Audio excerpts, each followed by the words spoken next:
Good evening, everyone. Thank you for coming out to tonight's City Council meeting. We're going to go ahead and get started with a roll call. All right, Counselor Joyner? Here. Counselor Harris? Here. Mayor Parton? Here. Counselor Denton? Here. And Counselor Holloway? All right, we have a quorum. All right. We're going to go ahead and start our work session to finish up where we left off at our last meeting. Dr. Manker? Madam Mayor and members of, Mr. Mayor and Madam members of City Council. Today we have a budget presentation agenda in your packet. And in the sake of times, we will start with schools, Hopewell City Schools. Dr. Hackney and Janelle is in the audience. They will be presenting the tentative school budget. And afterwards, they have an engagement to attend. So we're going to allow them to go first tonight.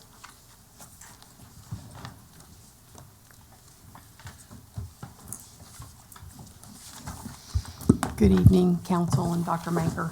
And I am very, very appreciative of the flexibility and the opportunity to go closer. Does it go that low, Ms. Fenton? To go first. I have another board meeting at 7, and this was clearly my priority, but I thank you, Dr. Manker, for the flexibility. We're going to start with some good news and some bad news, and it's not really bad news, but some good news and some bad news. The good news is that we're working really, really hard in our school district to not have to ask for any new monies this year. We're not there yet, but we're getting there, and that's our goal. The bad news is that Janelle is about to share with you some preliminary figures, the best that we have at this point, for anticipated state revenues once we have a state budget. We've looked at all three versions, the governor's, the House's, and the Senate's, and we're continuing to try to make sense of all three. As you know, we will most likely get some form of compromise between the three versions currently being explored, and but for now, we can only project broadly, as the three differ very significantly, one by actually millions of dollars. So Janelle's also going to share with you bad news, but I think it's going to get better, that our enrollment over the past few years has started declining. We're currently studying the why of that trend, and right now we think it's related to three things. The first is COVID. Imagine that. We have seen a significant increase in applications for homeschooling. We believe, and when parents share with us their rationale, it is usually tied to their fears around disease control in a public school and worries about their kids being exposed to disease upon returning to our schools. The second we have seen, and this probably won't surprise you either, we have seen actually a dramatic increase in a number of specialized placements needed for our students due to the intensity of their behavioral, social and emotional needs post-COVID. And again, we think that's tied to COVID. These placements are usually, most of them funded by CSA funds, which means we then don't get state funding based on enrollment for any of those kids. And that number is hitting close to 70 students right now. And the third reason we're thinking we're seeing a decline in enrollment is possibly the Piper Square renovation, which obviously is a good thing. We've lost a significant number of students, in particular from Harry E. James Elementary School. We're hopeful that when this project is complete, and our understanding is this fall is when it's going to be complete, that some of those students that were our students prior to being, I guess, displaced or wherever they were vouchered to live temporarily, that those students will come back. And we're estimating that on a pretty serious, pretty good formula of an excess of 40 students. So all that said, our state revenue is being reduced as it is obviously based on our average daily membership or our enrollment. And we've actually lost over 200 students since COVID over the last 3 years. So back now to the good news. As a result of that decline in enrollment, we believe that we can make several budget cuts pretty comfortably. Clearly, if our enrollment is reduced considerably, we can squeeze some teachers, some materials, and honestly, without significant impact. We've started the process already to do this, and Janelle's going to share with you the amount of cuts we are comfortable making already. These would certainly be through attrition, and I know that's important to you as it is to us. No Recording in employee- progress. no employee would lose their jobs. So, council members, again, our biggest priority is to not request any additional local money this year. And our only priority for new initiatives is to be able to fund the proposed raise for our employees that is reflected in all three versions of the state budget. One version, the governor's version, is for 5%. The other two versions with the House and the Senate are 7%. Now, there's some bad news with that too, because the funding that they give us is sufficient, but for only SOQ funded positions, Virginia Standards of Quality. And that is the lowest benchmark for the required positions for which we are funded. And thanks to you and the federal government, we are able to supplement that with additional much-needed and critical positions. But when it comes to funding a raise, all we get is the cost to implement that raise for those positions. So we have to make up the difference. And again, Janelle will share that with you and show you the exact figures for that. So we want to fully be able to fund any of those three versions. That is the only new initiative in our budget, and we are hopeful that we can implement that when we have a state budget with the additional money they're going to give us for that, as well as some cuts that we think we can potentially identify. So I'm going to turn it over to Janelle, but please remember that this is just preliminary. It's hard to build a budget, as I said, when you don't know how much money you're going to have yet from what is your biggest revenue source. I've talked to Delegate Coiner, I've talked to the Superintendent's Association and the Virginia School Board Association, and the latest information we have is that we should be able to expect a state budget by the end of April. I know that's not ideal, but we're all, sort of held hostage to that.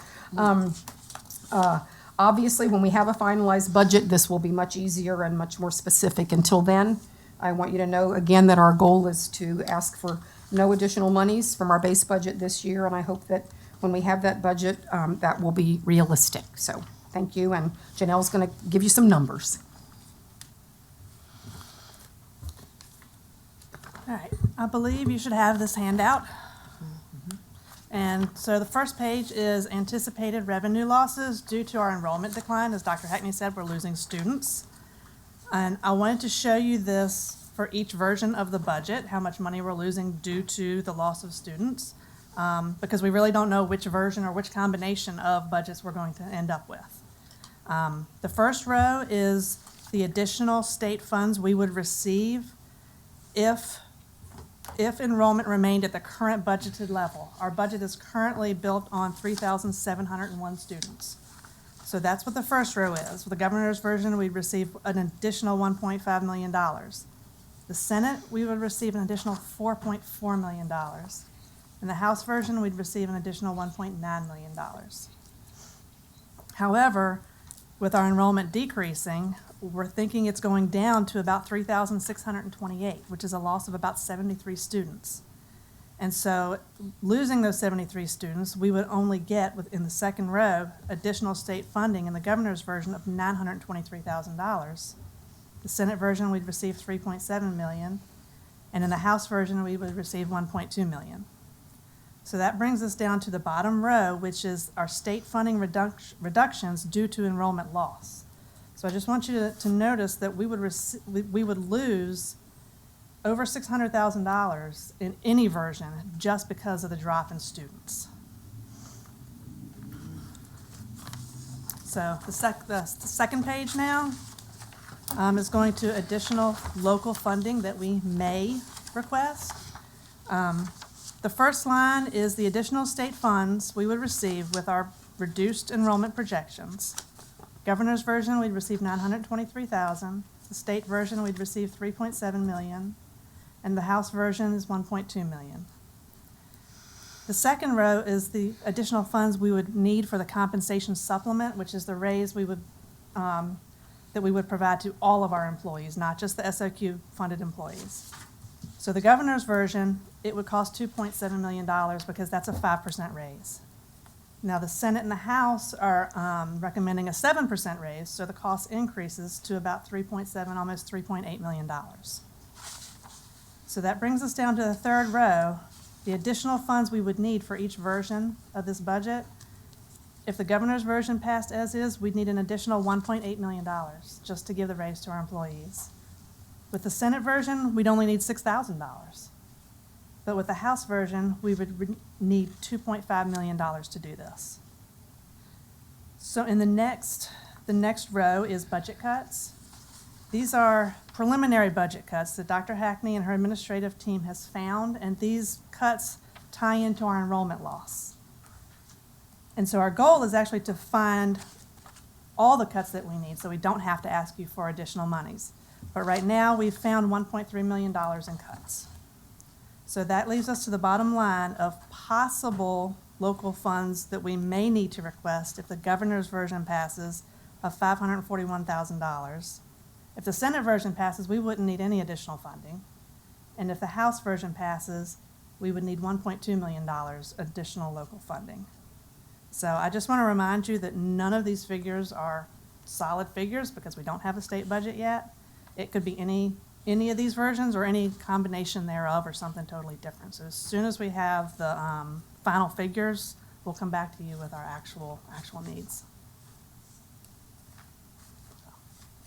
All right. Are there any questions for Ms. English or Dr. Hackney? Okay. Seeing no lights, thank you.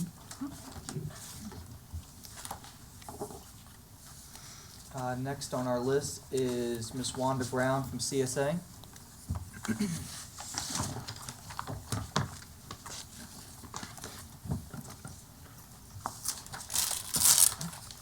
Mayor Parton, council members, good evening.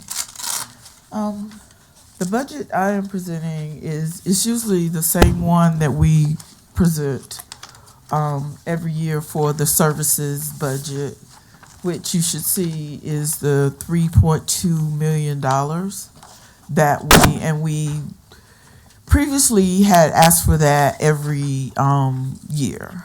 For the last 2 years, CSA has not went over budget, during the fiscal year. We've actually went under. However, this year, I can kind of see that the numbers are looking really, off.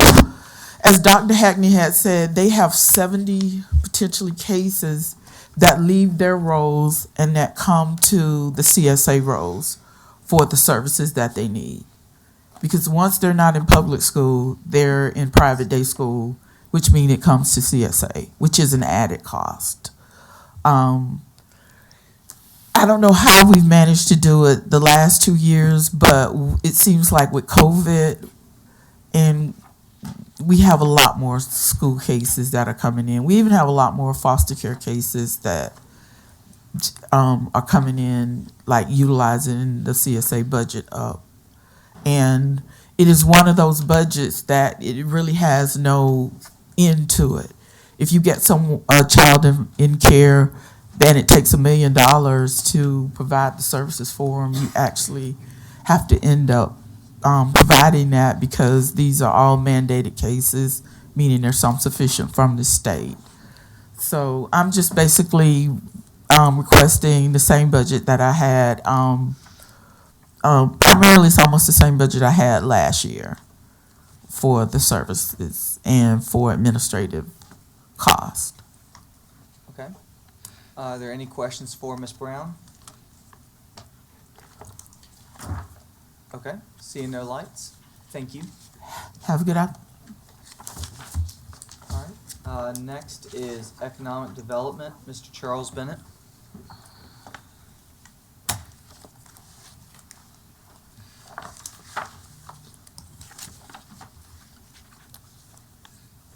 Good evening, Mayor and members of council. In your brown packet, you should receive a single-page that is an Excel spreadsheet, economic development. I'll give you a second to locate that.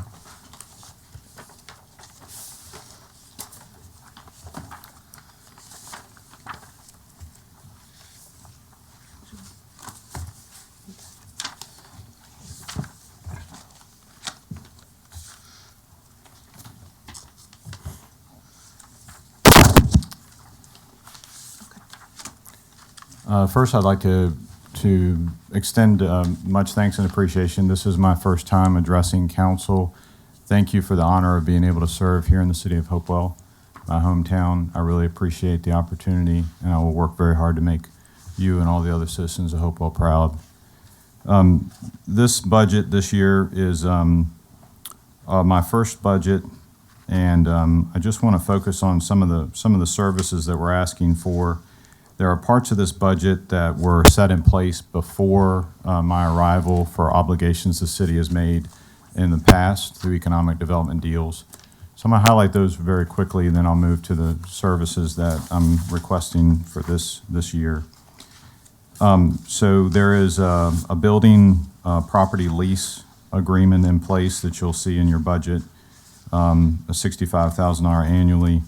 And that is an obligation that has been made some years ago that continues. There's also at the very bottom of the budget, you'll see a incentive expansion package for a manufacturing plant M&T reimbursement. And that agreement goes through 2030 based on my calculations. The amount of this is something that we received from finance from Mr. Terry, looking, I think, at information previously that has been sent out and some calculations for the future. Beyond that, the rest of the budget that I'm asking for is for management consulting services to continue to support grant writing, to seek and capture as much public monies that are available, historical consultant studies and plans, and then also $60,000 for property surveys, environmental reports, and feasibility concepts on some of the properties that we're looking to position to attract development or redevelopment. We have some money in here for marketing and special events. We're planning to reintroduce Hopewell to the brokerage and development community as a place to really do business, and ask the question, why not Hopewell? And let us change our mind. So that's what that is for. And then the rest of these costs are associated with different conferences and memberships for associations that we have. So next year I'll be coming back with probably a much larger budget, but my goal this year is to establish the baseline for all the services that we can do in-house, and then really maximize the return on investment for this year. All right. Are there any questions for Mr. Bennett? Okay. Seeing no lights, thank you. Thank you.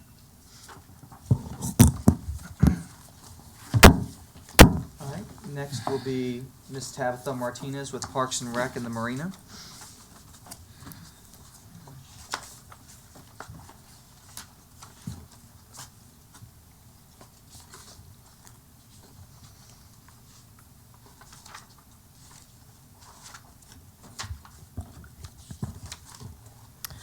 Mr. Mayor, members of council, I'm here tonight to present our budget request for fiscal year '24. I apologize, I'm losing my voice. Recreation, we're asking for a total operational request of $99,629 and 26 cents across 6 divisions. The rec center, we're asking for $30,000, events $47,000, athletics $8,000, communities $2,000, our pool $4,000, parks operations $8,000. The rec center's $30,000 will be to include a cell phone stipend for our new recreation programs manager, increase our advertisement line to help market all of our programs. The increase of leased vehicles, that will be a center truck that we currently do not have, and a center admin vehicle for our programmers when they have to run out and grab supplies. So that's a total investment of $15,144.31. Office supplies, we're requesting $4,000. As you know, everything is increasing, and our new copier, it actually costs us about $1,200 to replace the ink cartridges, and we have to do that at least twice a year. Laundry/janitorial supplies is $1,300, and that's what we purchase all of our cleaning supplies for our community center. Obviously, with the fitness center, we want to make sure that we are maintaining a high level of cleanliness.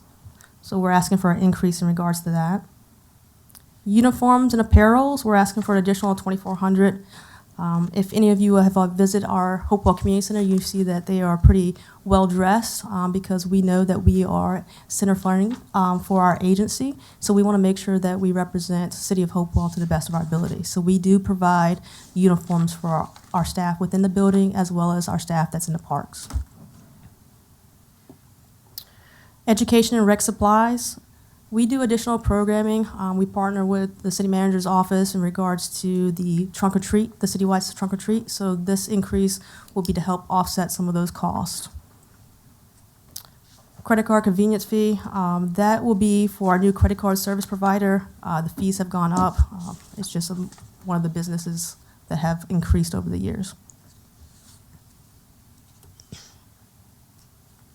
Events, we're asking for a total of $47,000. And I know you're looking at the number thinking, what is $47,000 going to cover? Well, I'm asking for part-time wages to increase $30,000. And the reason why I'm asking for part-time wages to increase $30,000 is so that we can incorporate summer camp staff in our operation budget. Each year, we have gone and gotten a grant from our great partners at John Randolph Foundation in order to facilitate our summer camp. So I'm asking for it to be included in our budget so we can potentially open up John Randolph grant opportunities for other opportunities, such as maybe a rec mobile machine down the line or fitness equipment and so forth. We're also asking for an increase in temporary help services. This line item, we actually pay all of our vendors, and that includes DJs, face painters for all of our events. Again, educational supplies, we're asking for $12,000. The majority of that is going to fund summer camp supplies.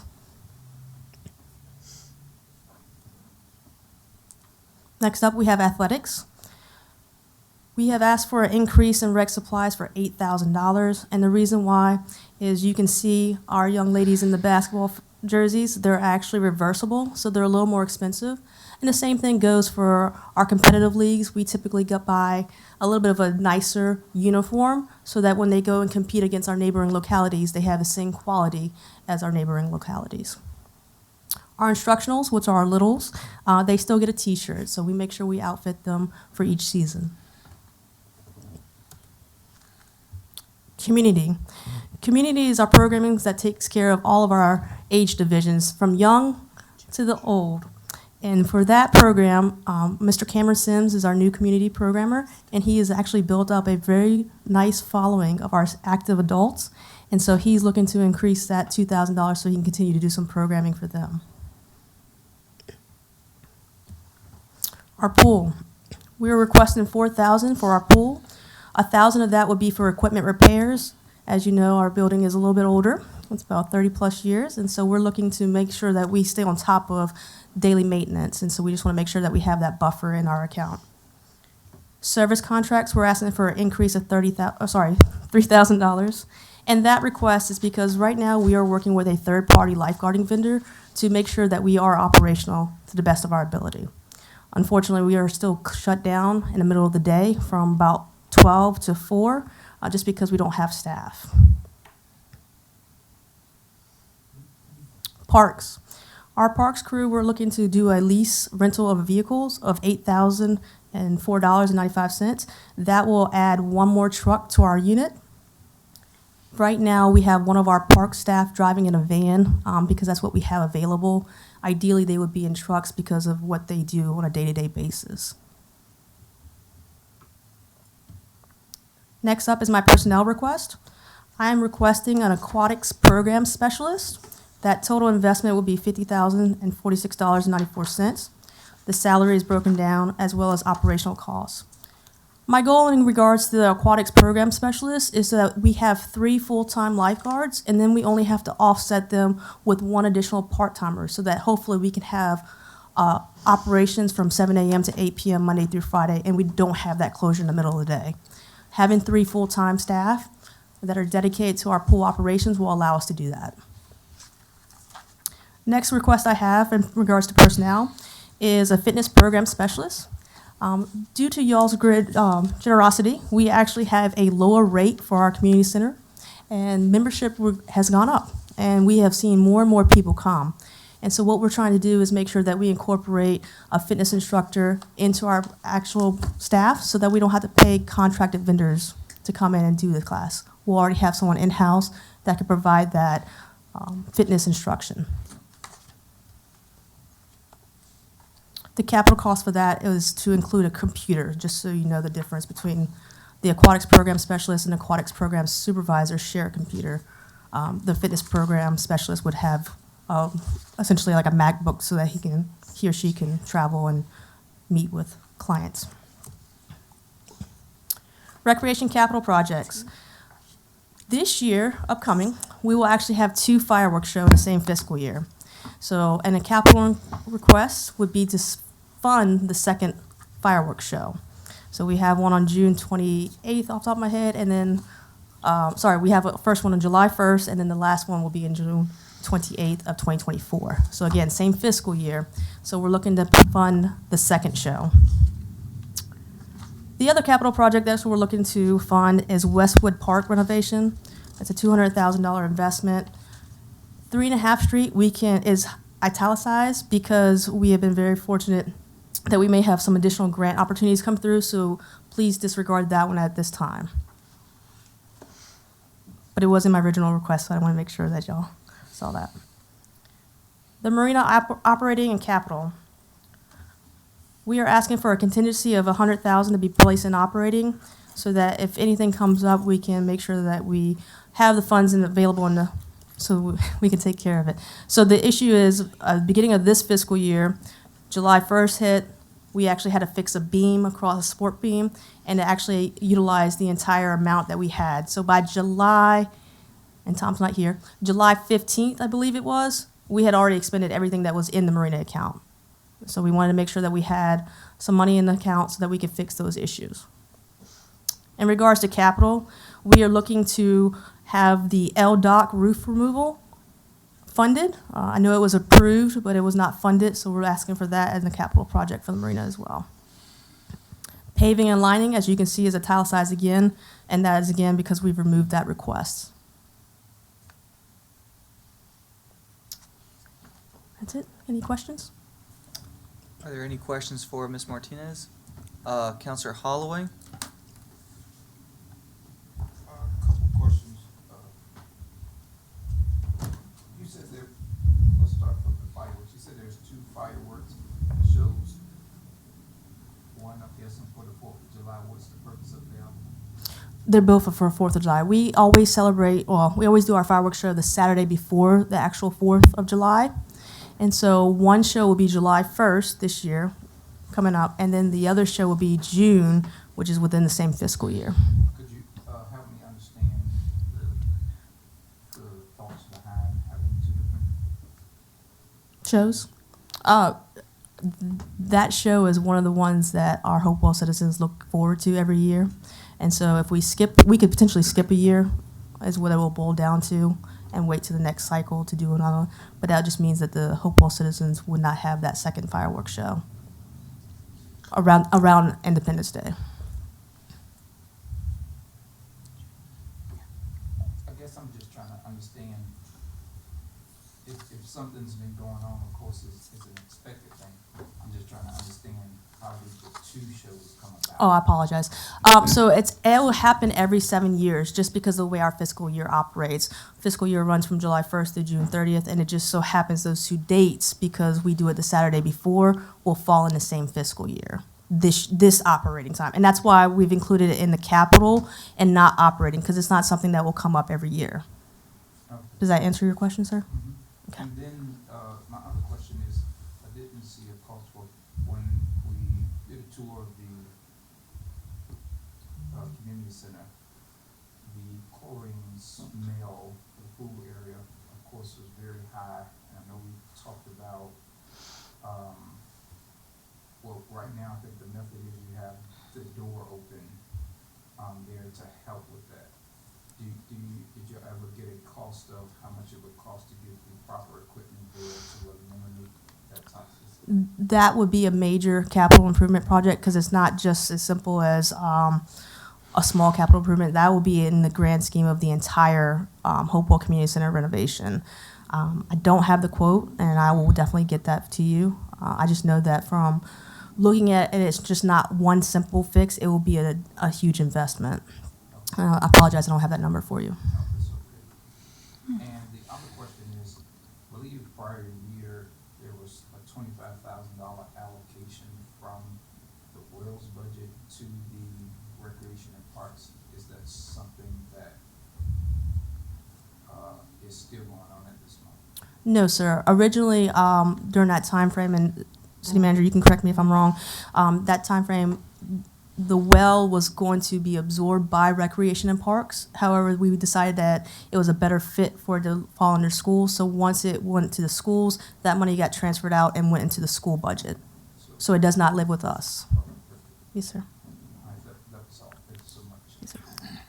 All right, Counselor Joyner and then myself. Yeah, so I just want to make sure I'm clear. There's only one 4th of July fireworks?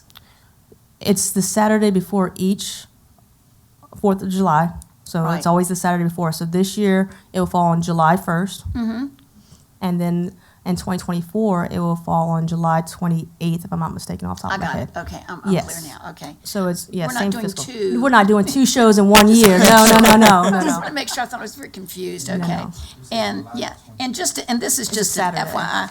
On one of your sheets, I guess Sorry. it was the Marina operating budget summary, you've got it $3 billion instead of $3 million. So, I mean, So that's for, potentially could be talked about on our Tuesday. $3 billion? If we were going to fully fund it without any, A billion? for the I don't project. think a billion, not a billion.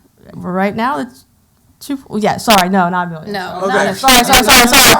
Million. No, I was like, wait a minute, that's not right. No, My not a apologies, that's billion. an extra But- O. So you've got an few extra zeros. I mean, I feel like Charles has some great ideas. I think with that investment, we can manipulate a lot of $3 things. billion, we'll take it. If it's revenue, we'll take it. That number should have been 1 billion.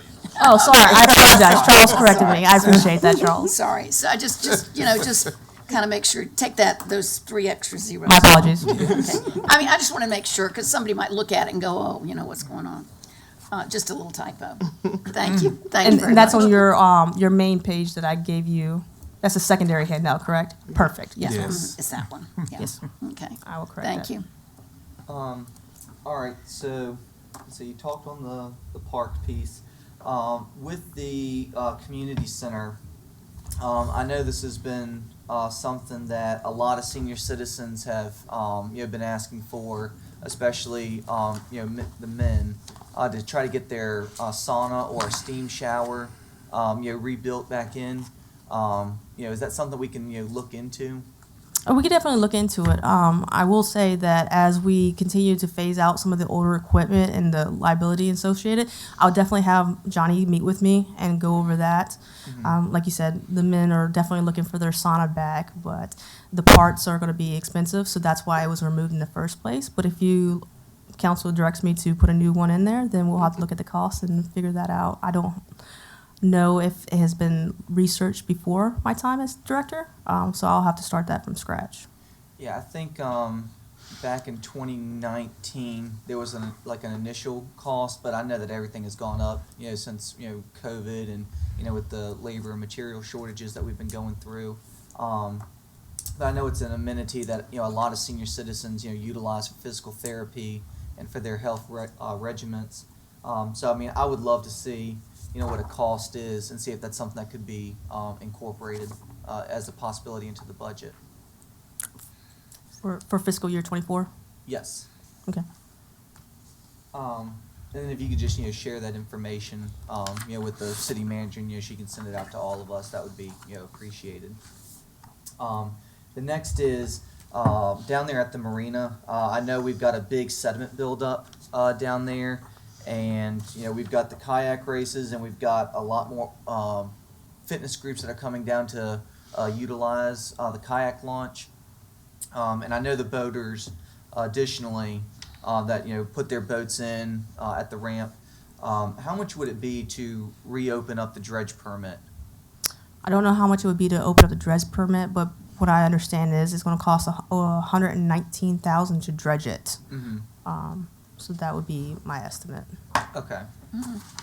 Is there a way that we could get like a quote, or, just like a Absolutely. more, like a, estimate number? Because I think it would end up helping, us, and also, helping with some of the other maintenance issues that we have, going on down there. Absolutely. And that was a part of the plan that we had put the grant in, which we'll discuss on Tuesday. But that Okay. was part of that application process as well. Great, y'all already on top of it. Fantastic. And then this might even be included in that presentation on Tuesday. But I know that you got the cost in there for, just like the roof removal for LDOT. Yes, sir.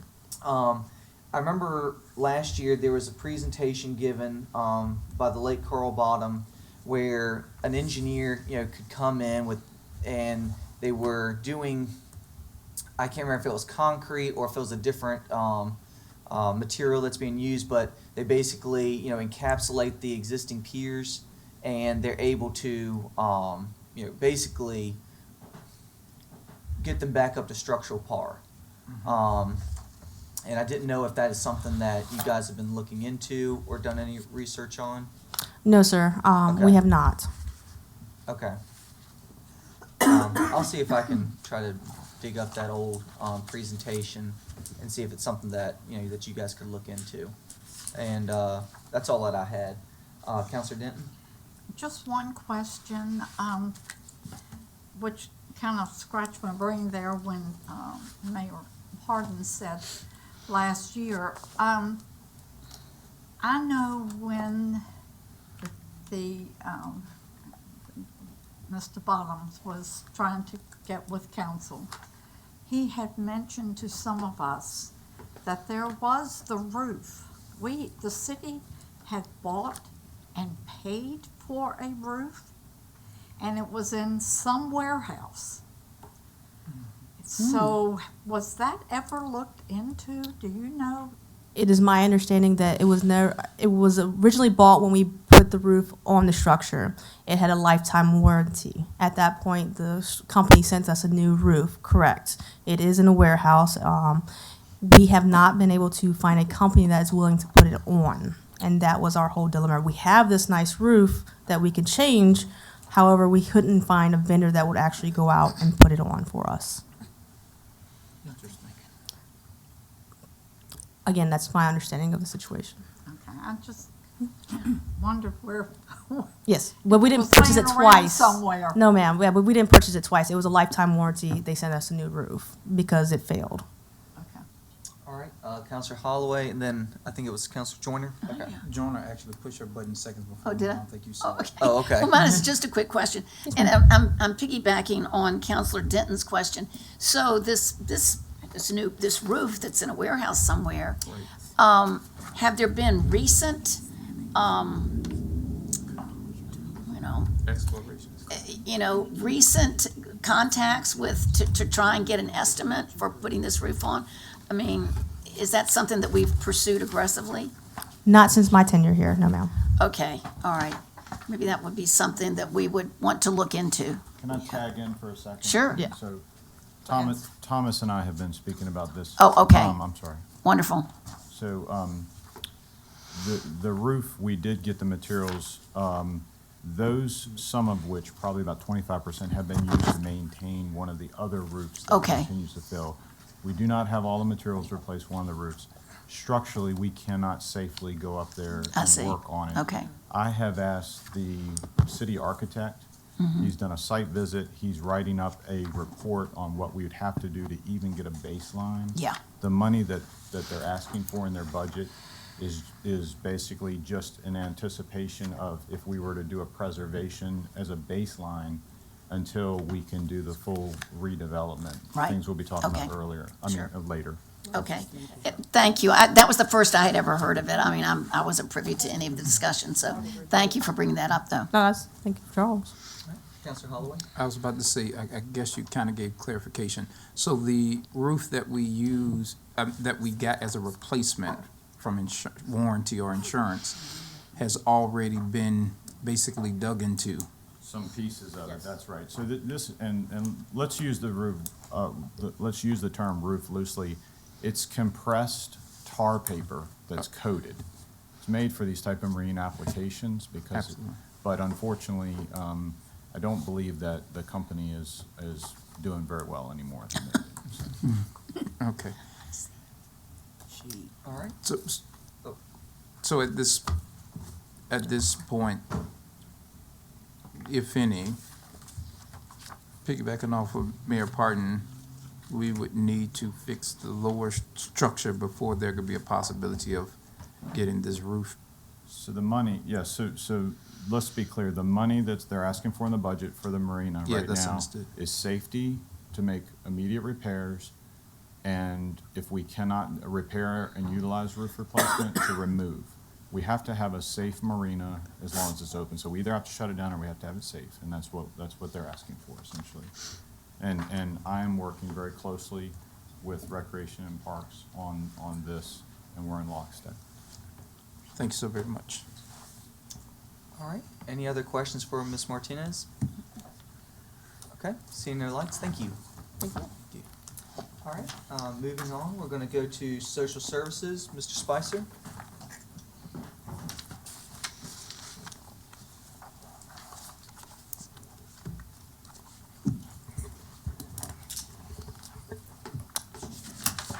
Good evening, Mayor, other members of council. I am Ray Spicer, and I'm the Director for Hopewell Social Services, and pleased to be here tonight to present our budget. Before I get started on the budget, though, I wanted to take this opportunity to offer, I won't call it a formal, but maybe a soft announcement concerning the fact that after 41 years of service in the Virginia Department of Social Services system, I plan on retiring in October. I've had the fortune of working for some tremendous jurisdictions: Fairfax County, Arlington County, City of Falls Church, City of Manassas, Dinwiddie, and last but not least, Hopewell. And I give you that history not to convince you that I can't hold a job, but to say that out of all those jurisdictions, I'm most proud to end my career here. And to take the moment to express my appreciation for the support that I've received and social services has received from City Council, the City Manager's Office, the citizens of our community, our wonderful leadership team, and most importantly, Hopewell Department of Social Services staff who work tirelessly to serve the population of Hopewell. So thank you. I have two budget requests. The first one is very simple. We are asking that the city provides the local match to allow us to draw down the state match for us to continue to do the services that we do. As you know, our local match is 15.5%, which the state matches with 84.5%. Having these funds will allow us to continue to administer our state mandated services, to provide public services, public assistance to eligible households, to protect children and the elderly, achieve permanency for children that we take into our care for foster care, and provide child care and employment services. In last fiscal year, we served 13,236 residents, providing close to 9,000 residents with SNAP benefits, 626 individuals with temporary assistance for needy families, and 12,263 individuals with medical insurance under the state Medicaid program. That being more than 1 out of every 2 citizens in Hopewell has been served by our agency. All told, these households received over $110 million in benefits during last year. And they used these benefits to purchase goods and services in Hopewell and the surrounding areas, thus supporting our local economy. We conducted 629 investigations regarding Child Protective Services referrals, 114 investigations regarding Adult Protective Services, served 41 children in foster care, and provided child care assistance to 249 children. My second request to you is based on a recent salary study that we did in conjunction with the State Department of Social Services. I am requesting that council give your consideration tonight to align. Go back to, wait a minute. Hold on, Counselor Pellin, before we allow you to ask questions, we're going to let Mr. Spicer finish, and then we're going to make a motion to allow you to participate virtually. Oh, you talking to me? Yes, ma'am. Okay, I'm sorry. No, that's okay. So I was saying that we're requesting that council give consideration tonight to help us align our minimum salaries comparable to Dinwiddie Department of Social Services. In the salary study I just mentioned, we examined the minimum salaries for social services for Hopewell, Petersburg, Dinwiddie, Chesterfield, Henrico, Prince George, and Richmond City. Why those jurisdictions? Those are the jurisdictions that we pull from in terms of our workforce. In the study, we determined that Hopewell is the lowest paid Department of Social Services mentioned in the study, and the city of Richmond is the highest. Dinwiddie Department of Social Services falls right in the middle, and that is the basis upon which we're making the request tonight.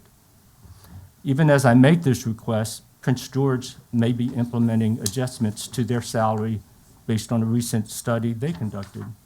And we have just been advised that Dinwiddie may soon be conducting a salary study leading to adjustments in their salaries. I say to you that without making adjustments to our minimum salaries, I fear that we will not be able to meet our state mandates and may have overall difficulties functioning as an agency going forward. On our lower salary scale, we have some staff making $15.01 an hour.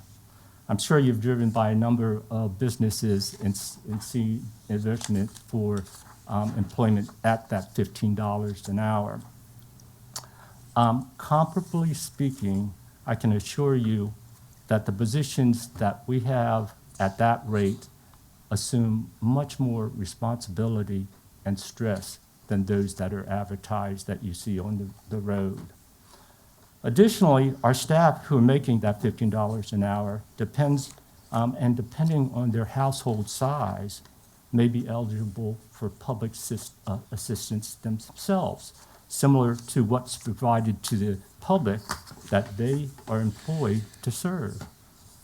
I'm sure you see somewhat of an irony in that situation. At the top of our salary scale are family services specialists, those who do the child protective services, foster care, adoption, adult protective services. We're losing them to other jurisdictions, those that are mentioned in the salary study.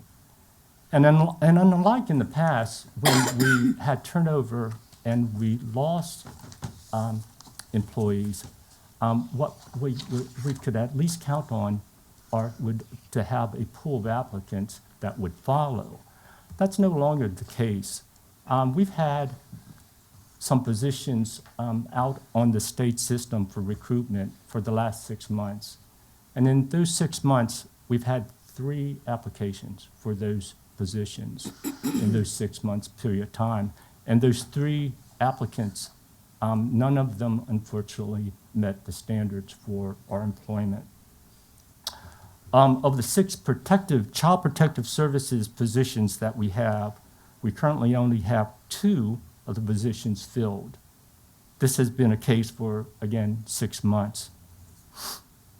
To raise our minimum salaries comparable to Dinwiddie Social Services, again, that middle ground, middle area for salaries, it would only require a grand total of $74,010.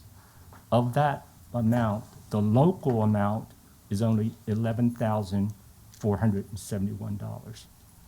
This is the amount I'm requesting council to consider for their budget for your budget moving forward. And again, that amount is $11,471. And that moves all our minimum salaries for the agency in total. If council is not inclined to move all of the positions to what is comparable to Dinwiddie, I really implore you to consider, at the very least, considering our family services staff. And I focus in on them because they are the ones that we seem to have the most difficulty recruiting for. To achieve, and that's probably the reason that is the Virginia Code requires a degree in social work or related field. College debt, et cetera,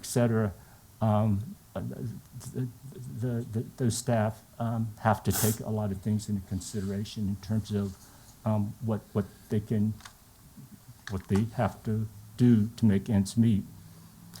To achieve this total of the amount of funding requires $16,640. And of that total, the local match is $2,580. A final caveat that I need to mention is Dinwiddie Department of Social Services, not all of their positions aligned directly with ours.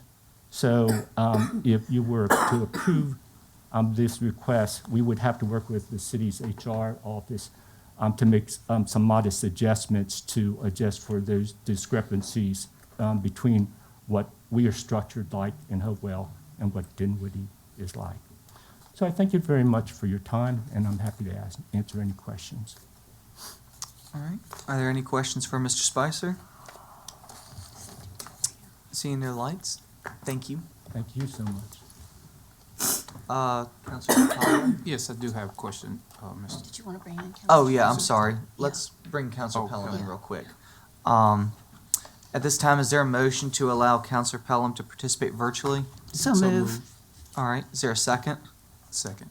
All right, motion's been made by Councilor Joyner, seconded by Councilor Holloway.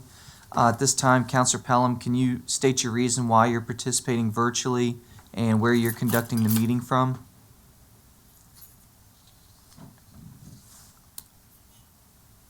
Councilor Pelham, if you're speaking, your mic is still muted. Medical issue and speaking from my home in Hopewell, Virginia, Ward 6. All right, thank you. Any discussion? Seeing no light, roll call, please. Counselor Joyner, Yes. Counselor Harris, Yes. Mayor Parton, Yes. Counselor Denton, Yes.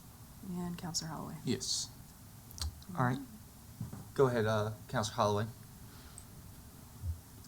Oh, I thought she was for. No.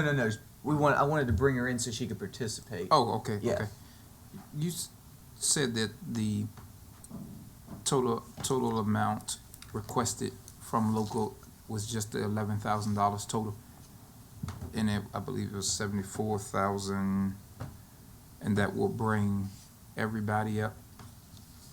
That will raise our minimum salaries for all our positions class of positions in our department equivalent to Dinwiddie Department of Social Services.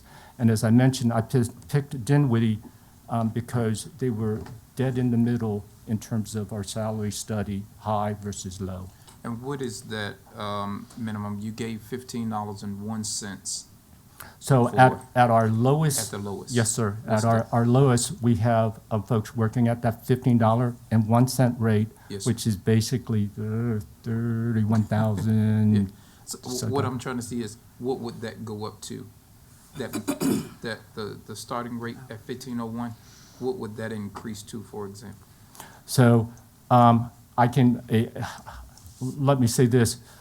We focused in on our family services positions, and in doing that, we had the rate scale for all of those family services positions, all of the benefit positions.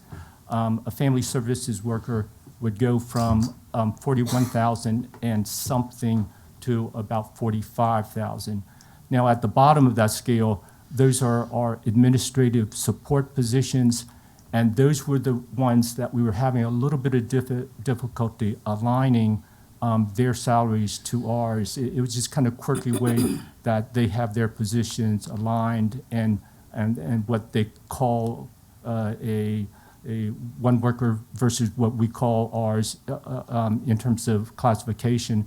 And those are the ones that we're going to have to sit down with city's HR and fill in the gap there. Because for a number of those positions, they just didn't have the administrative positions that we did. In part, they're a smaller agency, and we have more diversified positions. So for the family service unit, you're talking about basically $1.90 more an hour. And that's the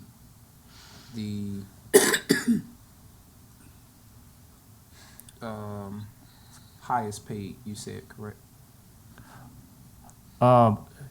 Well, for a family services specialist, Yes. in terms of classification, that scale, administrative support, benefit staff, and then services staff. The services staff, as a classification, are our highest paid. Okay. They're in the highest range. So, but y'all have calculated for them, but you say you don't So- have any numbers though yet for like the base to $15.01. Correct.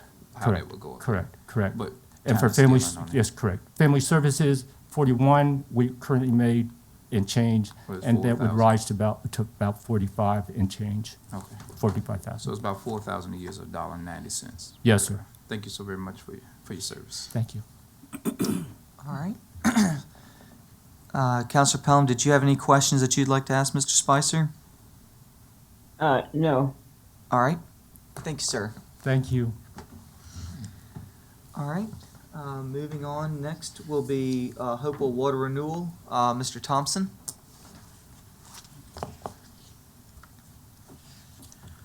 Good evening, Mr. Mayor, council members. Unfortunately, you do not have the opportunity to speak to Jerry tonight. Somehow he got out of this, so I'm here. And just, if anybody's interested, I left halftime of this girls varsity soccer match this evening between Prince George and Hopewell, and I just got the report that it ended in a tie. So my daughter plays for Prince George. Don't hold it against me. That's all right. Dual loyalties, I understand. Okay, my understanding is that I'm simply supposed to go over some of the increases in our budget. And I apologize for any inconvenience with the reports that you have, because apparently you received something originally, and then you should have gotten a copy of a revised budget today. Did you guys receive that? It's in the packet. There were some changes to the capital. Pretty much that's what the changes were, was to the capital budget. It should be the biggest packet. The biggest packet? Okay. It's not labeled. It's not like, Okay, is everybody good? Yes. Yeah, you Okay. can go ahead. All right, so what we'll do is we'll flip over to page 2, and we'll look at engineering architectural services. There's an increase of $116,000 there. This is simply for our contract lab that we have samples sent to for analysis. They have I believe it was a 3 or 5% increase in their services this year, which was part of the agreement with them and the contract with them. This is their last year of the contract, and I believe that we are going to be going out for procurement for renewals. So we'll be looking at soliciting bids for contractor services for lab analysis. And then on page 3, service contracts, there's a $250,000 plant security. This is something that Mr. Byerly has spoken about and something that we are looking at doing and putting a guard at the gate to check people in and out of the facility because 24-hour operation. We leave the front gate open now because of the leachate trucks coming in. They actually haul in at night. And so we're looking at wanting to put a security guard or station out there to check people in and out. We also have sometimes random vehicles come into the facility and turn around and leave. So we want to increase security of the staff and the operations at the facility. And then on the next page, even though it says medical and laboratory supplies, that $400,000 is an increase for cost of chemicals. Mr. Barton, Mayor, you mentioned about the cost of supplies and materials. So we use sodium hypochlorite for disinfection, we use caustic for pH adjustment, we use polymer for sludge handling, and the cost of chemicals due to fuel increases and supply chain issues, where we're seeing an increase in cost in chemicals just to stay in compliance at the facility. And then we can move over to the capital line items that were added. So there's $350,000 for valve actuators. As some of you may know, the facility is over 40 years old. We have a lot of valves and things in the plant that need to be replaced. A lot of them are manually operated now. So what we are looking at is improving the operations of the facility by adding actual valves that you can actuate from the SCADA system, which is a computer system that operates and maintains a lot of processes in the plant. And also it makes it safer because if you have a valve that's in a tricky location, it can be hard to turn manually. So we're looking at push button controls for those valves. The SNR wet well is what we call our supernatant return wet well. It is a part of the plant that our sludge processing, when it settles, there's clear water that goes out of the tank and into this wet well. And with the nature of sludge, you have hydrogen sulfide, you have corrosive gases. That wet well needs to be rehabbed, needs to be cleaned out and lined with the proper coating to keep it from deteriorating. So that's what that is. Gravity thickeners, we have 2 gravity thickeners at the plant. Right now, that is a bottleneck in our sludge processing because we only have 1 tank in service. One is completely out of service. That tank needs to be rehabbed with a new motor, drive, and all the mechanisms inside the tank need to be rebuilt. The primary sludge wet well, that's another concrete tank that needs to be cleaned out, rehabbed, and lined with the proper coating to keep from deteriorating. Centrifuge rebuild, so that is a cost that we have to maintain our equipment. And we have 1 centrifuge that needs to be rebuilt. And we're also in the process right now. We actually have received the centrifuge that was approved last year, and that's working on going towards completion, being installed. Incinerator feed pumps. That's downstairs in the basement in our solids handling building.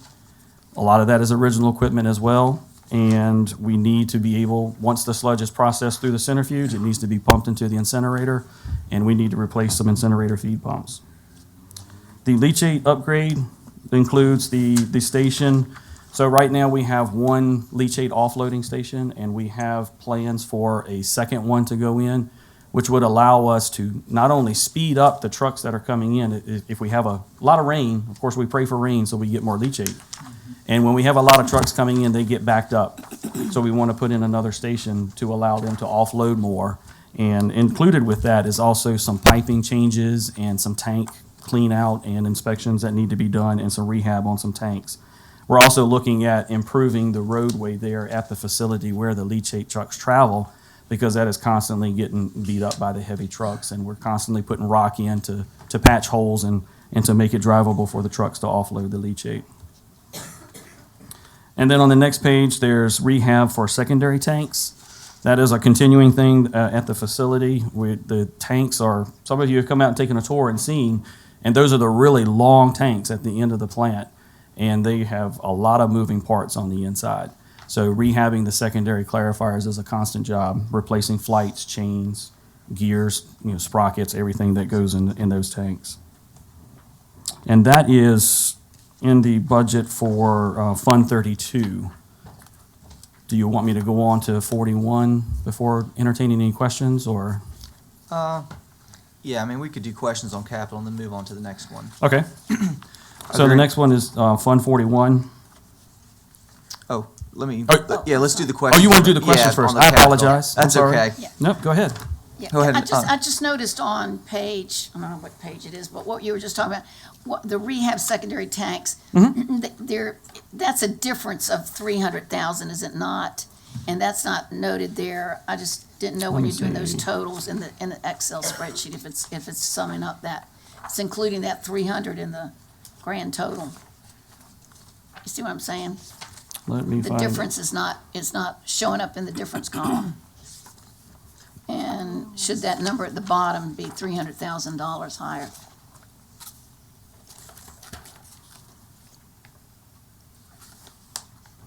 You said you're seeing a difference in that? or- See, you're showing the 23 original budget, 2024 budget request. Mhm. There should be a difference of 300,000 right there, should it not? No, that's being added. That's being added, Yeah, okay. that's being added. All right. So it's not a difference from last year? No, ma'am. Okay. The original column should have 0. Original, Right, and then it's added, it's a new request. okay, but the difference is 300,000. Is it not? Is the total incorrect at the bottom? Is that what you're saying? Or- Why isn't there a different, Well, it's a difference from last year, so yes, it should be. yeah, there's the difference, there should be a difference showing in there, and I think there must be something wrong with the formula in there. It should be 300,000 more at the bottom line, because I don't think it's not. Oh, I see what you're saying. It didn't apparently it wasn't put in the spreadsheet for any of them. Yeah, for. Yeah, right. any of the capital stuff does not show a difference because they were items that were added to the capital project this year. Okay, well, okay, all right, maybe so. If I understand correctly. Okay. is it? Because Okay, these items Cap- weren't in the capitals are one time. 2023. I'm with you, I'm with Okay. you, one time. Mhm. All right. All right, are there any other questions for Mr. Thompson on the capital side? Okay, seeing no lights. Okay.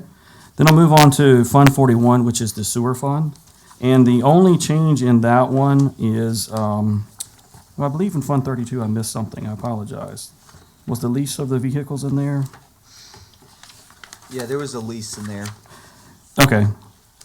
Yeah, it sure was at the end. So that's the vehicle lease option that the city's looking at for fleet maintenance, and we have several vehicles that can be included in that. We have a lot of older vehicles, and, you all aware of the lease program the city's looking at. And that's the only change in Fund 41 is the lease vehicles. Let me ask you this question since Mm-hmm. we're on the subject of vehicles. Have you and Stephen Edwards talked about going on, like, if you want to call it like a joint capital project together about getting a new shop vac truck?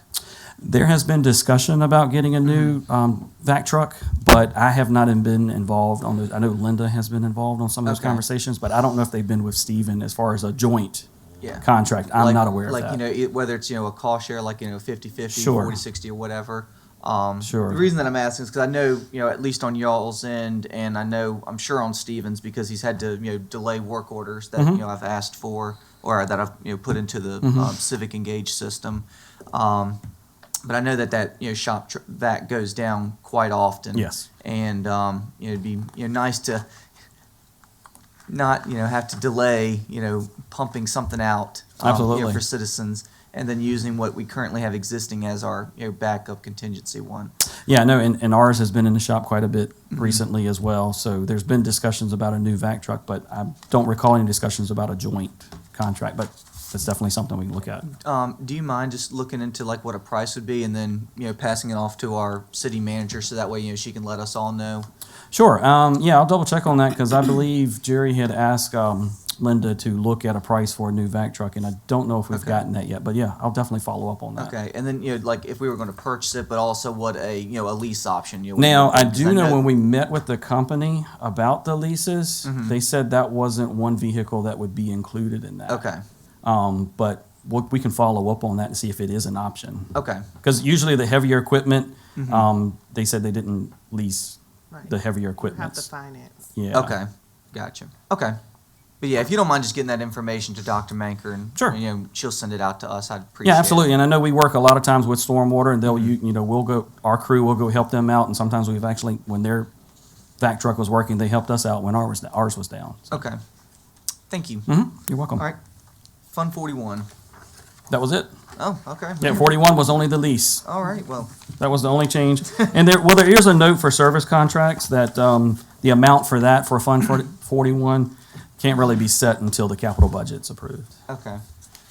Well, let me ask one more. Yes, sir. Sorry, I keep delaying you from sitting back down. No, you're fine. I was sitting watching a soccer game. I'm good to go. I know this has been, one talking point that we've had down at the commission about replacing our sewer lines and laterals throughout the city. And I think at one point, and correct me if I'm wrong, but I think you guys made a comment that at the current funding stream that we're on right now, that if a new pipe was to be put in the ground, it would be over 100 years before we could actually go back and replace it. Theoretically, if we kept the budget numbers. Have you guys looked into any about trying to shrink that number down by putting more money towards it? Towards the infrastructure? Right, towards replacing the lines and laterals and manholes throughout the city? If there's been discussions, I haven't been involved in any of Okay. those. Well, I know that there was a couple meetings that you ended up missing. There was Yes. like some scheduled conflicts, and it might have just been at one of those. I just didn't know if there was an Okay. update on anything like that. Yeah, I don't remember that one being discussed as far as laterals and lines. I know we're constantly doing that. Anytime the crew Right. finds something, we have emergency repairs. We just had one yesterday with some laterals, and a sewer line that Linda's putting on the list.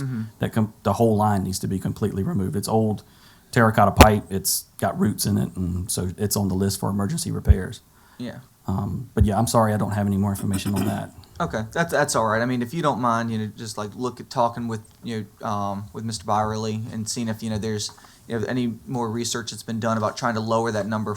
I really want to say it was like 115 years, but I don't know off the top of my head. I know I had notes on it, but about trying to lower that number so we have a little bit better preventative and proactive maintenance program. As with far our- as replacing lines Right. on a smaller interval Right. instead of that long, yes, absolutely. just trying to prevent more lines from collapsing. Oh, no, and yeah, we want it- sinkholes and everything. We want it flowing downhill underground into the treatment plant. We don't want it flowing anywhere else. All right. Well, thank you so much. Oh, you're welcome. Thank you. All right. Number 7, the city council budget. Dr. Manker. Mr. Mayor, members of council, in your booklet, under the letter D, you have the council budget. And in the council budget, it was scaled back last year. However, there are funds currently in the budget. And tonight, we would like to have a conversation, or I would like to have a conversation with you guys to determine what you would like to see in your council budget, which events, conferences, or other memberships that you would like to attend.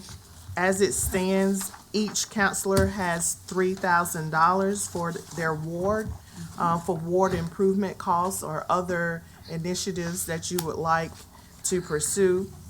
It's not uncommon for each ward member to join together to purchase something, but as it stands right now, in your advertising line, you have about $15,000. In your telephone and fax, there's about $1,500 there. We reduced the travel, lodging, and convention line item last budget. However, there were, I received indication that you guys may want to attend a VML conference. And so we would need to maybe discuss how many of you would like to attend that. I think that's scheduled for November and in Atlanta this year. And then there are some smaller costs like office supplies. We have someone to record our video. Although it's being streamed as a backup, we also have a hard copy. And so that's why that cost is there. We're required to have a record of each meeting. And then the 3,000 for each ward member. So I'll open the floor. I'll pass the mic back to you. Open the floor for discussion of what you would like to see in your budget. Okay, it was either Counselor Holloway or Counselor Holloway. Yeah, so the travel budget for that what was the normal allotment for travel before it was suspended? Well, there was 7,200 for each counselor, but in the past, every counselor did not attend.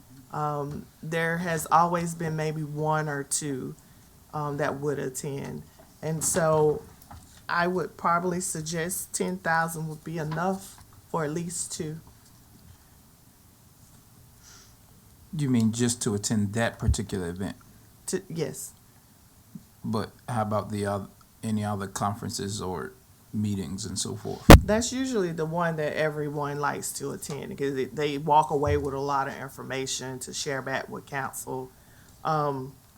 Vice Mayor Gordon's not here to give us an update on all the various Right. conferences that are available. It may be, Well, because I know it's a couple more, and so that's why I'm asking, what is the usual? it was 7,200 per counselor member. Okay, That was a pass amount. I'd like to get that implemented if it's there, because I mean, if anybody decides to go somewhere to try to come back and get it, I'd like to see it in the budget. Because every time you have to go to get it approved anyway. Well, we're approaching the fourth quarter, and every counselor has there's been very little dollars spent. And for instance, there is an advertisement line for 15,000. That those dollars are for all of council members to make copies for neighborhood meetings or any kind of marketing material they would like to use to come out of that line item. However, if it's not used, those dollars can be appropriated in other line items. However, it requires a majority. A majority, what are you saying? A majority of vote to determine how to use your budget. Oh, correct. Yeah. Oh, I would like to speak, Mr. Mayor. Okay, I had Counselor Denton first, and then you're the next one. Okay. Ms. Denton? Ms. Denton. Your turn to speak. No, thank you. I prefer to kind of wait till we see the whole budget. I guess the one that I feel like we need to do as a council is the one for awards. I feel like people are looking at us to do a job, and we represent our wards. It gives us a chance to find out what the need is in our specific award, in our ward, and it gives us a chance to work with the citizens to help improve that ward. As far as travel, I've been on this board council for 6 years now, going on 7, and I have yet to see we're going to these conventions make us a better council. And that should be the goal. The VML, I guess if I had to pick one, the VML is in the state of Virginia, and they do have people there that we deal with year-round. And I have been to one of those, and I did find that it helps. I can relate to those. But as far as the National League of Cities, they're way out of my league. We're a small town. It's kind of hard to relate. But Virginia Municipal League, they are conscious of our problems and our needs. And I think that is a good one. But I don't think we ought to put in the budget an excess where the citizens see that we are traveling on their tax dollar. So, and I notice that we're going to be meeting twice a month at 6 o'clock. I know the mayor, he works. He'll probably be getting here, sweating bullets to get here at 6 o'clock. I know Vice Mayor Gore comes from Richmond. So I can see where we used to have a little snack. Well, it got bigger and bigger, but I think if we could have a little snack for those that are working 8 hours a day and come to the council meetings, that we can provide them some nourishment to get them through the meeting. Not that all of us need it, but I can eat early. But there's those that do have 8-hour-a-day jobs need to be compensated. So I would see that maybe we might need to put a little bit in that. Do you think, City Manager? Well, there's a meals line, which is where we provide refreshments in the for anyone, and it's a small. It can be increased slightly, but I guess going back to the ward monies and the travel and the conventions, I think what would better serve you best is maybe we increase the wards dollars and then allow you to use those however you see fit, instead of trying to, isolate them in the convention, lodging, and traveling line item. So that way, if you do want to go somewhere, you can manage your dollars the way you want to manage them in your ward fund. That would be my recommendation. So either use your ward money to travel or work something. Okay. So you're saying to increase it to the amount that you were appropriating, so the $3,000 plus the $7,200? No, you have 3,000. I mean, you guys will have to come up with a good number. I think I would like to would increase it to 65 or 6,000, and then that will serve as your travel. If you want to go to a convention, if you would like to keep most of those dollars in your ward for whatever reason, I think if we isolate your dollars in your own individual ward, you can make your own decision on how and where you want to use I mean, those dollars. that sounds good to me. I'm inclined to not agree with respectfully Councilor Denton, because, I mean, in every form of government or any business, people travel to get that information. It's not like somebody going on a vacation, especially if you're attending specifically a conference, to sharpen up your skills and so forth. Now everybody's on a different level. Everybody works different things. Some people older or younger than the other. Everybody time doesn't afford them to.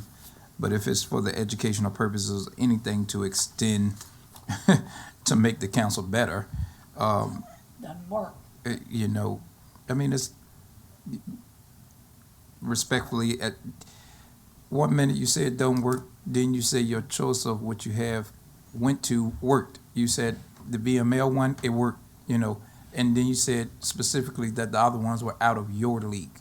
you know, it's not out of everybody's league. So respectfully, I think if it was $7,200 allotted for that purpose, I just think it should be back. It's probably something that everybody won't use, but if there are specific things what council gets aware of that they want to go and educate themselves on, that I think it should be available. I mean, it just makes sense not to. She doesn't want to go, she don't have to go. But if somebody else wants to go, then I think it should be, you know, their request. But All right.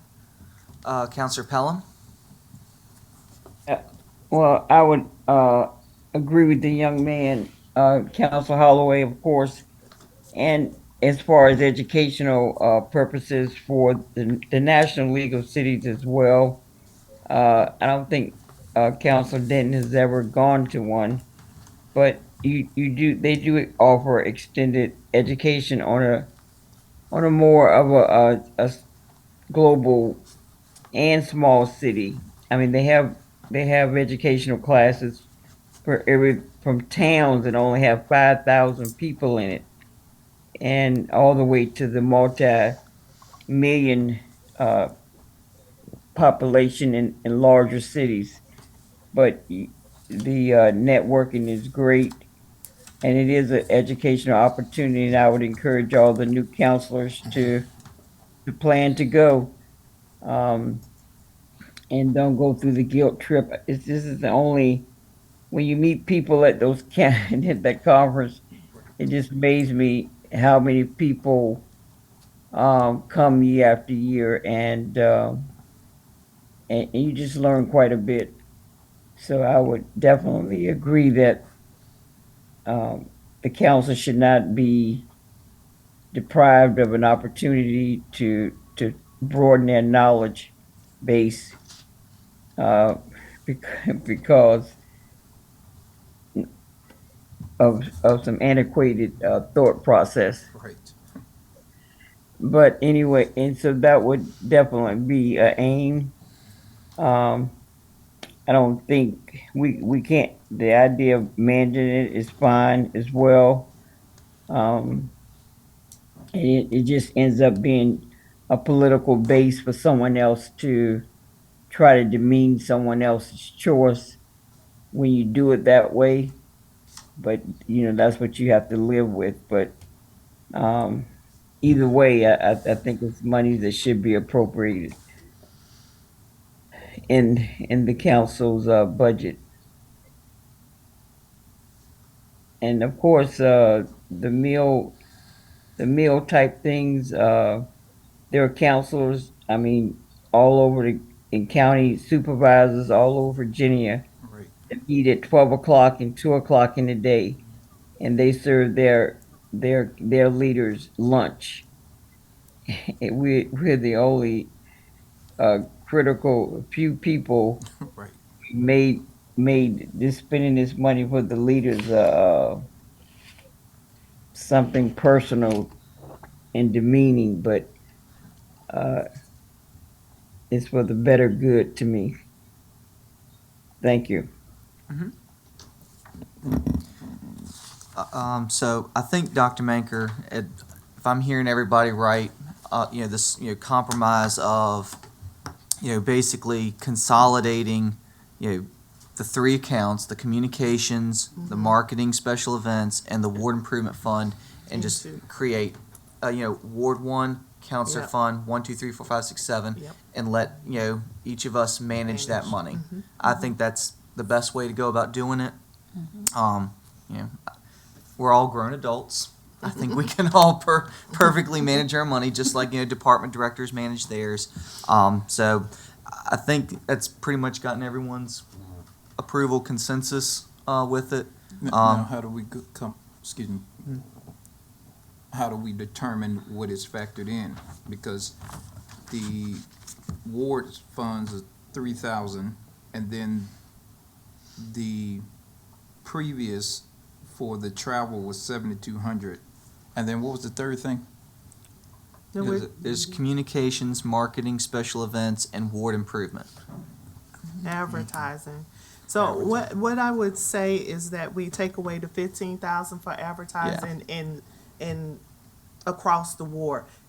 Take all these dollars that are out here and divide it by wards. Yeah. That way you're managing your own dollars. I think that's the best way to do it. Okay, Now, where's the travel? Well, there's no travel. Yeah, there's no travel line. that would be included, That would be, included in the total that you would have. Yeah. now we cannot consolidate video recording, obviously. Right. In office supplies and I mean, those it's- are right. for you guys to write letters or something Yes. for the clerk. So what do we need to do to add the travel in? That's my point. Yeah. Your travel is in your it's already in your 15,000. We can divide that up Yeah, we can do- and maybe add a Travel's in what, 15,000? in Yeah. advertising. Yeah. I You got the mean, $15,000. divided That's by not travel. No, but what we're saying is though, we can use money it. that we would normally have that, it's like a first come, first serve. You're given, your one fund and it has the money divided out by 7. So like your advertising money, would go under one fund. So if you wanted, spend it all on, let's just say community events, like special events, that's a line item right here. Then you could spend that money all on special events. So Or, I get that. But we're splitting something that's not here. So travel, I don't want to Yeah, be we splitting. would need to add travel Yeah. back in there. That's what I'm trying to clarify. But and because- we need to determine what the travel costs, Percent. You s- a percent.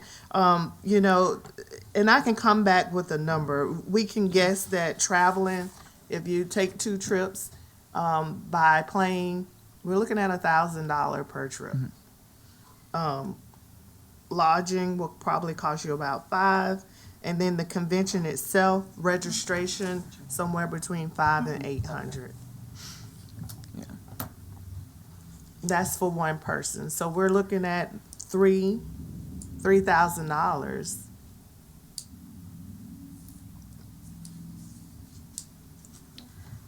Mr. Mayor, Seven. Hold on. For one First we person. had, One Mr. trip, Harris, 3,000. and then Counselor Denton, and then, yourself, go Counselor back and look Pelham. at the historic. So I came I up with think- 6,500. Yeah. 2 trips.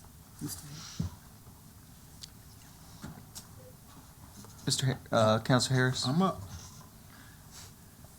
Okay, I'm trying to get an understanding of, being new on the council.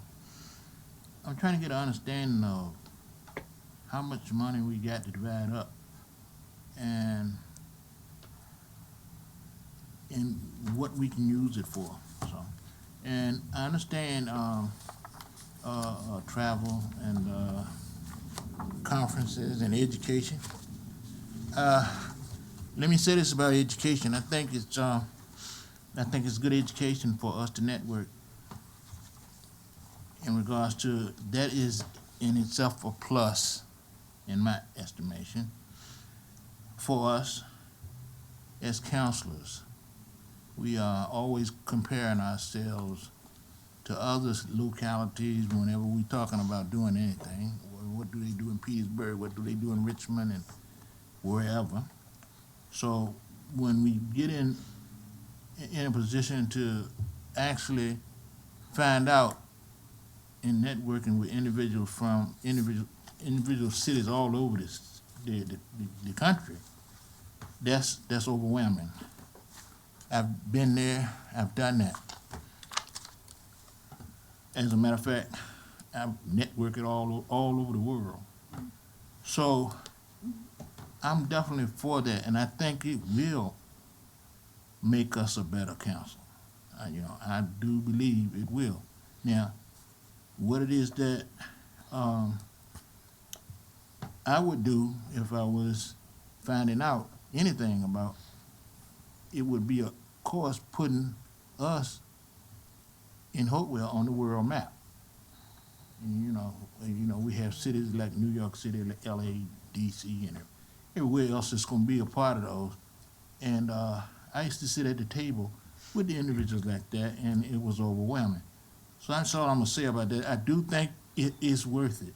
Now, I don't know how much money we got, right? I'm looking at, because when y'all started talking about adding up and dividing by 7, Well, I done added up a whole bunch of stuff divided by 7, 70,000. and then I heard the city manager said that we need to come up with a figure. That's something I ain't never had no difficulty doing. Coming up with a figure. You don't have to tell me that. So what we need to do is I think it's something that because once upon a time we did things within our own ward, right? And I've been back in my ward for 4 years now, and I don't remember ever doing much in my ward.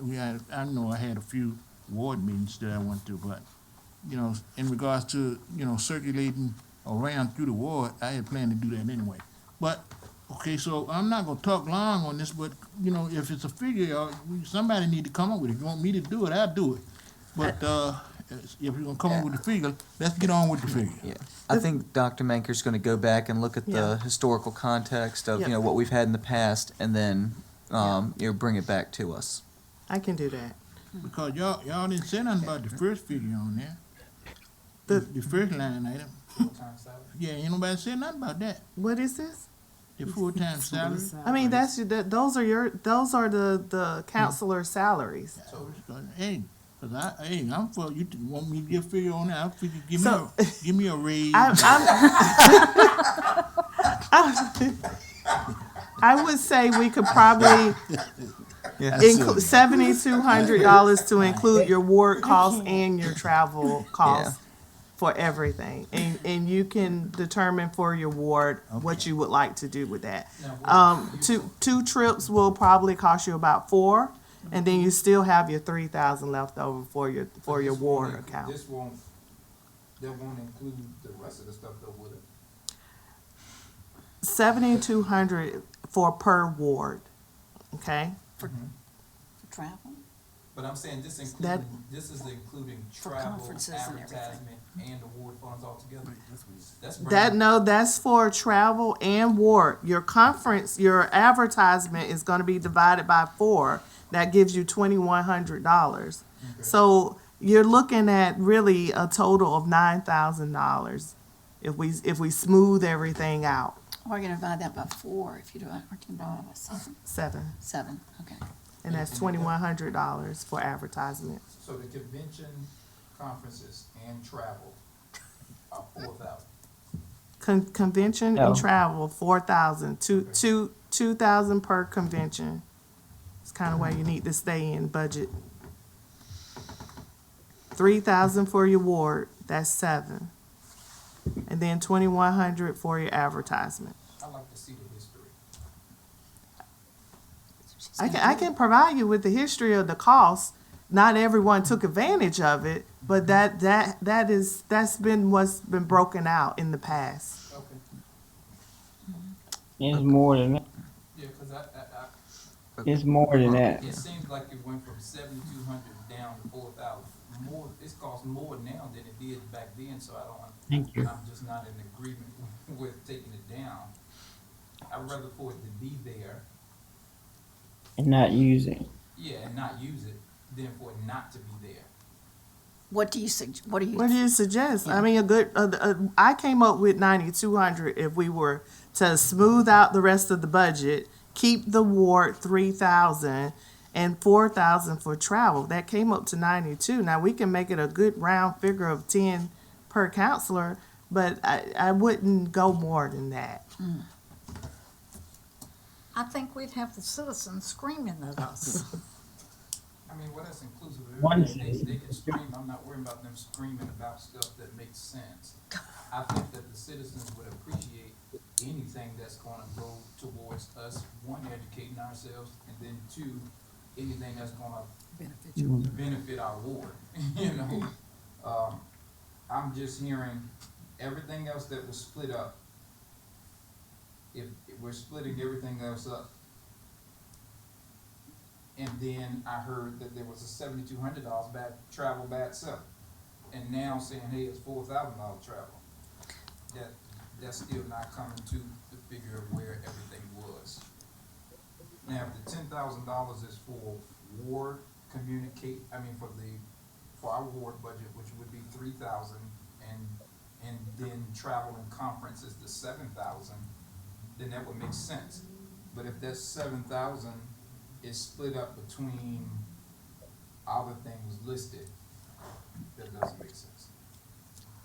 All right, so I need to call on Counselor Denton and then Counselor Pelham, and then we'll start the cycle all over again. One more time. Yeah. Well, this is my second.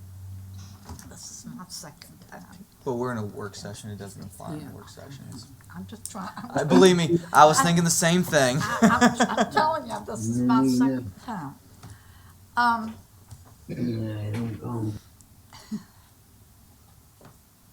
I suggest we let the city manager look at this whole picture. She knows what the council needs. And let her come back with a suggestion on a lump sum, because I don't know that we can even afford this. She hasn't gotten a budget together yet, whether there are dollars to do this. So I would suggest, let's This let is a her recommendation. bring back what she thinks would work for council. And I didn't hear, I did hear conventions and travel. The one thing that I haven't heard that probably could help this council and ones before us as much as anything is a good retreat. We have done that in the past, where you have someone with experience come here. They are experts in their fields, and they could help us with our needs. And it helped us get the programs that we have used in the past, that we passed. So that might be something we could include in there instead of going on a trip somewhere. We could have a retreat for everybody. There's some of us who probably won't travel, so it's not really fair. So I'm trying to get it equal. And I think a retreat would certainly benefit all of us on a weekend, if it's not on a National Guard weekend. We laughed, but it did happen last time. It did, didn't it? All right, Counselor Pelham, you're next. Yeah, we can do both. We haven't done anything in quite some time. Because you don't personally travel, don't take it personal, and it is fair. If you don't take advantage of it, it's still fair. It's just you just don't like to travel, and so it'd be unfair to try to hold other people back from trying to expand their knowledge base. If you want to talk about fairness, but a retreat would be appropriate as well. We can do both. I think the budget will allow it. If from our general fund, I guess, whatever, and we haven't taken advantage of travel and conferences and sacrifice just like the rest of the city employees did for during the COVID years. The 3 years is alone, and then before that, even when the majority was different, just cut out all travel. So I agree with the comments from Councilor Holloway exclusively, and I think we should take advantage of it. So and do both actually, and the retreat is another learning tool and an opportunity for us to engage in deeper thought processes and strategies and tactics of how to take the city forward. And the purpose of the retreat would be would be awesome to get a facilitator. They can put all that together and guide us in that direction from an outside standpoint. So I don't see any harm in her bringing back the total cost for that, in addition to having a once a year retreat to start the new year off, the new fiscal year off in July, and set a date for September, October early on so that we can get through this budget process earlier next year. Again, we keep saying we're going to do it earlier, never do. And that's one of the things that we need to just work out and start doing and solidify that to make it happen. People around the state have finished their budgets back in February, and we just start ours in February every year. And we say we're going to do better, and we haven't done that yet. So maybe the next year we'll be able to do that. Something else, but I forget. I think that's all right now, but we definitely need to take advantage of those learning opportunities for everybody if they want to. If they don't, life goes on. Okay. Thank you. Counselor Joyner? Yes, I would just like to say that I concur that we let Dr. Manker go back and look at it historically.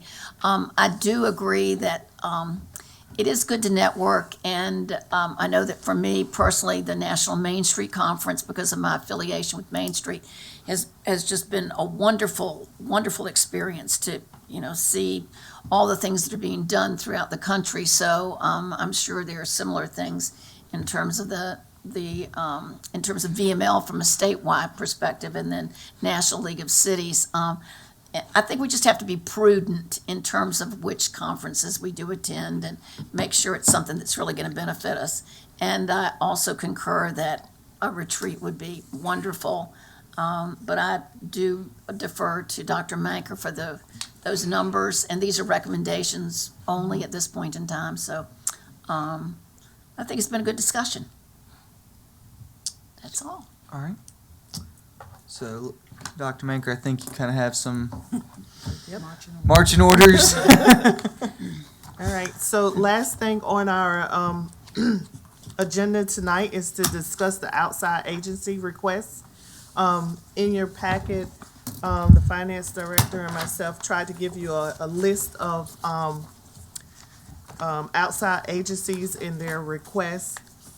You have 17 listed here, but there's a total of 37. The others are mandatory requests, those such as the regional jail, the state health department, the mental health department, Virginia Gateway, Inc. Those are Crater. Those are some mandatory requests. And so here you can see the historical 2020, 2021, 2022. You can see the difference in that request from year to year in those requests. And then in your packet, you have the 17 new ones that kind of submit every year. And so tonight, after you guys have studied this book for the past 2 weeks, do we have any discussion over which outside requests you would like to fund, consider funding? I'll open the floor to that conversation. I have a question. Okay, Counselor Pelham, then Counselor Joyner, then Counselor Harris. Yeah, when did Gateway become mandatory? Is that just because of the MOU, or that's flexible, isn't it? What, the Virginia Gateway? No, that Yeah. one, and I misspoke, Ms. Pelham, it's not mandatory. Okay. But we do have an MOU agreement between the Virginia Gateway and ourselves. Most of all of these have some agreement. Right. Okay. So it's kind of flexible, but it's not flexible. I mean, is it? Right, until the contract or the agreement ends, so. Right. Okay. That's my comment. Thank you. Okay. That's this one. Next is Counselor Joyner. Okay, I had a question. So on this, so these outside agencies, they've all put in budget requests? I mean, is that Yes. what's happening? Okay, Yes. all right, That's what you have in the Okay. last pack in your book. all right. And, yeah, I'm just looking at, I don't see the Hopewell Downtown Partnership. And, It's there. It's number. It's near the bottom of the list. I see it, but I don't see the 2024 budget request. No, It's in- there's no 2020. There's no 2024 budget request. Was a letter submitted? I don't know, that I don't know. I Okay. mean, No, the letters that were submitted are listed on this page, on the yeah, agenda. yeah, Those are the actual letters. yeah, okay, Okay, and All they're right. in your book. okay, yeah, all right. So is it in there? No, they haven't, I mean, yeah. Well, just go back and double check. I mean, Yeah, I there- will. Yeah, I will. I mean, there's always And been. this is a historical list of agencies Right. that I understand. have requested. That's why I understand, that's why I'm just Because I mean, we wondering have why had they- issues with people saying they've submitted talent bank resumes and they Yes. and they didn't come in. So Yes, just yes, exactly, yeah. okay, Okay. all right, thank you. All right. So any particular question over any of the ones that are listed here that submitted a request? I had Counselor Harris as the next one. Okay, Mr. Harris? Yeah, I had a question about the City of Refuge. Mm-hmm. For the past, since 2020. We've been, supporting them with 50,000 Yes. and, 24, they asked for 60, which is a $10,000 increase this year. okay, well, I was just wondering why, we was just holding steadfast at $50,000 because it was my impression that, they was, saving the city a whole lot more money than that. Well, these are their requests, okay? So, So, Mr. Harris, I think last year we didn't do any extra money to organizations because we were in a budget crunch. So that's why it ended up staying at 50,000. I think I do remember seeing a letter last year for that organization asking for additional funds, but because we were trying to make sure that we were staying within budget, we didn't do any additional monies to any organizations. Unless there was like a mandatory, contractual yeah, obligation. like the library. I saw that, but we haven't been having no budget crunches since 2020. No, we did last year. No, I'm talking about 2020, 2021, Right. 2022.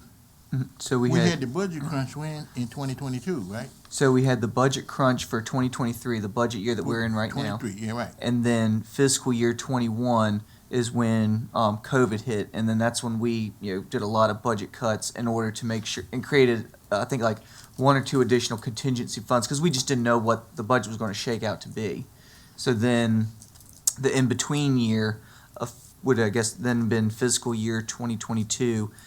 I think that they only requested 50,000 that year. Are you sure? I don't know off the top of my head, but I mean, we would have to. Yeah, we'd have to go back and look. Go back and look at the actual request. But this is this is what's been asked and funded from year to year. I'm not disagreeing with the reasons why we did anything that we did. I'm not disagreeing with it. The only thing I'm trying to understand is why we decided to do what we did. Yeah. I think Then we know in 2023 it was a budget crunch. Right. But was it the same thing in 2021? Yeah, Why did we- budget. Yeah, Okay. 2021 was COVID when that first started, so we were in a budget crunch that year as well. All right. I don't have any other concerns. Okay. Only thing I wanted to just touch base on, well, two things, Dr. Manker. Every year we get into the whole ordeal, big issue about the warming shelter. And I know you have it on here. How are we going to take care of that issue before we Right. come up on the 11th hour? So in June of this year, And we can probably start the process as early as May and go ahead and bid out to see if there's any Additionals. organizations that can provide the services. It's been, our last contract with them ended this year. And so now it's time to look at renewing or either bidding out. Okay. And so we'll start that process in June and hopefully see if there's any other talent and then see who applies to the Okay. bid. I just don't want us to be in the same debacle that we've done the last 2 years with it. Yes. Okay. And then the only other thing that I had to say was I think it would be nice to provide some support for the Lamb Arts Center. I don't think we could probably do 100,000. I mean, maybe something smaller, maybe a couple thousand. Would be nice. To help them out with. But I think it would help with some of their programming that they're doing with the youth. And also with additional, they have the Art Fest every single year that they do, and assist the school system with some of their arts programming as well. Maybe 10 or Can you something help me like that. with that, because I was under the understanding that they just received a large grant and that what we were putting in would help them with some funds. Are they requesting now for additional funds for a reason, or is this just So throwing money around? no, so they got the 850,000 from the state, but that's for their building. Right. This is just like I would assume would be programming money for like their Changemakers program, the art festival that they put on each year, different festivities that they take part in, helping out the school with their arts program. They also provide, I think, some mental health services, and also work with the school system on a more cost-affordable teacher certification program. I mean, I'm fully aware of it. I was just asking. Yeah. I got that they're Do they have a requesting request in? Yeah, that's They- why I said yes, I don't ma'am, think they we can did. do that. That's No. what we could maybe do. A couple thousand, maybe 10,000 at most, something like that. Yeah, I do have a question. Okay. Yeah. Counselor Denton. And Dr. Manker, do we have a budget item for outside agencies that we have to try to stay within? That would be a Mr. Terry's question. There is an outside budget line item where we put those funds to fund, but they're just like any other fund. We Appropriate. yeah, we appropriate. We try to stay within a number and a figure within the budget. So obviously we can't fund everyone. Well, I just sort of went by the book and did the outside agencies and what they've gotten in 23 and then what they're asking for in 24. And I think I asked you at one of our meetings, 24 has a whole lot more than what I could tell we did in 23. Yes. Some of these Crater Juvenile Detention, Crater Planning, Crater Regional Workforce, District 19, are these amounts given to us that we are responsible for as our part in the region? So most we have agreements with almost every one of the individuals that are asking. However, there are some that we're required. The library, one, the Crater Detention Center, we regionally participate in that. The Riverside Jail, we regionally participate in that. Those are fundings that we have to continue to fund. Okay, because I couldn't Outside really agencies. tell if there was an increase from last year to this year, I couldn't find anything for 2023. They are not, so several of those are flat, thank God. They're The- flat. Yes, Okay. the regional jail is flat, the juvenile detention, flat. There were no increases Okay. in some of these areas. And then this, K Moss Presents and K Moss and Associates, that's for a total of 47,000. Do they not work with the Lamb Center? No, ma'am. K Moss Presents and Associates. They do plays and events during Kwanzaa, and they put on a Juneteenth event in June, so for the city. And that is who is requesting those funds to continue to put on those events for Juneteenth. Did we fund 47,000 last year? No, we did not. That's a increase that she's asking for this year. She's increasing it 47,000. It's a new request. It's a request, a new But request. it's an increase from 23, 24. Yeah, So she we're didn't making a request decision anything tonight on this? last year. No. Oh, okay.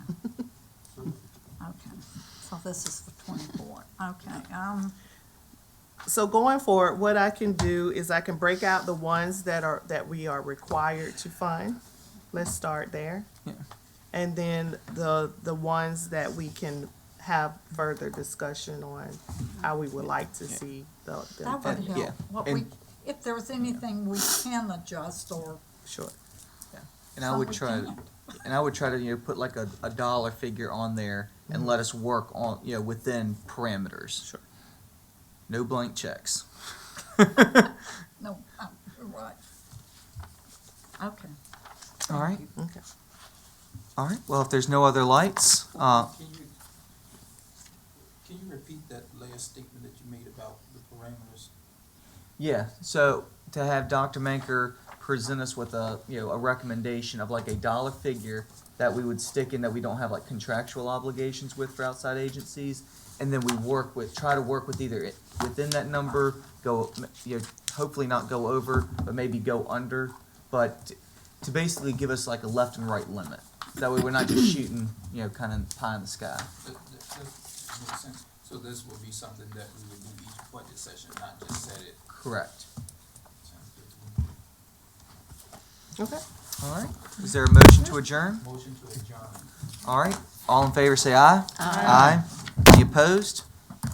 All right. The ayes have it. That was a good- Have a great night. That was easy.